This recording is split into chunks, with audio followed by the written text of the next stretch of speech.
my story or your story that you tell might empower and encourage someone else to tell their story about what they're going through. All of a sudden, they're having a conversation with someone else. Heard Kevin's story. Oh, geez, my God, how did he go through that? But I have a similar story, not like that, but I relate to what he was going through and telling their story.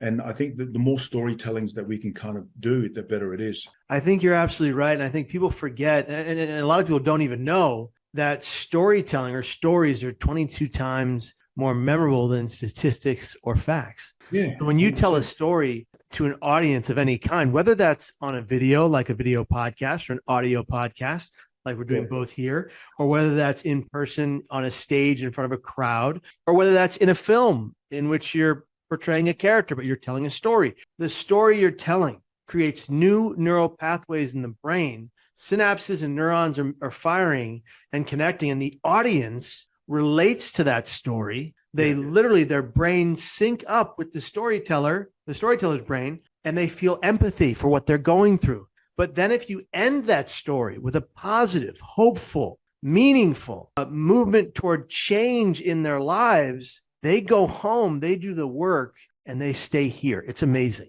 It's phenomenal. And it saves lives. Like your presentation and your story, and you telling your story, but also giving them a happy ending to that story. Look, you can reach out. At the end of the day, I don't want you, or Kevin doesn't want you to be here where you were about to jump off the Golden Gate Bridge. Me, about to kind of take my own life, about to hang myself, and suicide. You know, we don't want you to be at that stage. We want you to be down here where you see the signs early, you get help, you get educated, you hear our story, which will help you and empower you to kind of tell your story and get help.